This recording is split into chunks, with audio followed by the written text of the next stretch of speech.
হঠাৎ করে বিশ্বব্যাপী পাকিস্তানি অভিবাসীদের আটক করে তাদের নিজ দেশে ফেরত পাঠানো হচ্ছে। গতকাল পর্যন্ত 12টি দেশ থেকে 131 জন পাকিস্তানিকে আটক করে ফেরত পাঠিয়েছে লোকাল আইন প্রয়োগকারী সংস্থা। দেশগুলোর মধ্যে সৌদি আরব, সংযুক্ত আরব আমিরাত, ওমান সহ উত্তর আমেরিকার দেশও রয়েছে। সর্বশেষ তথ্যে জানা গেছে, মাদক সংক্রান্ত অপরাধ, অবৈধ প্রবেশ এবং বিদেশে চাকরি পরিত্যাগের অভিযোগে সৌদি আরব, সংযুক্ত আরব আমিরাত, ওমান থেকে অধিকাংশ পাকিস্তানিকে ফেরত পাঠানো হয়েছে। অভিবাসন সূত্র বলছে, মাদক পাচার এবং বিনা নোটিশে চাকরি ত্যাগের অভিযোগে সৌদি আরব 74 জন পাকিস্তানিকে ফেরত পাঠায়।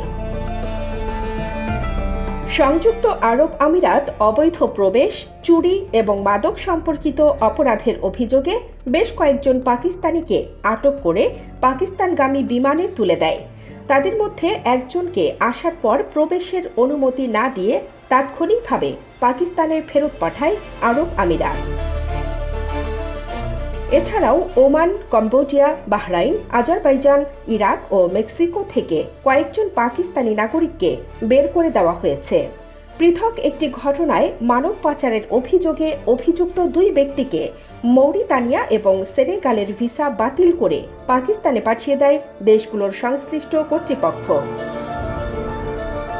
ফেরত আসা ব্যক্তিদের মধ্যে 16 জনকে ফেডারেল ইনভেস্টিগেশন এজেন্সির মানব পাচার বিরোধী সার্কেলে স্থানান্তর করা হয়েছে।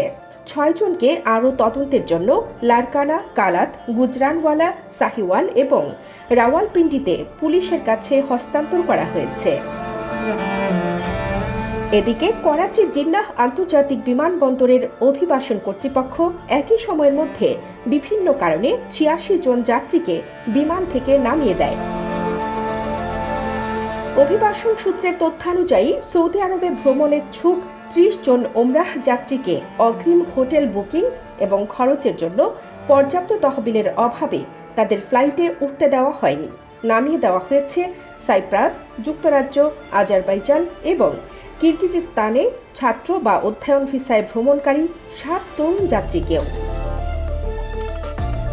এছাড়া সৌদি আরব, Oman, Azerbaijan, Malawi, Congo, Bahrain, Malaysia, Indonesia, দক্ষিণ আফ্রিকা, থাইল্যান্ড, তুরস্ক এবং জিম্বাবুয়েতে পর্যটন ভিসায় ভ্রমণেচ্ছুকদের বিমানে উঠতে দেওয়া হয়নি। কাতার, তুরস্ক এবং সৌদি আরবে কাজ করার জন্য কালো তালিকাভুক্ত ব্যক্তিদেরও তাদের ফ্লাইটে উঠতে বাধা দিয়েছে পাকিস্তান কর্তৃপক্ষ। কানিজ ফাতেমা, খবর সংযোগ।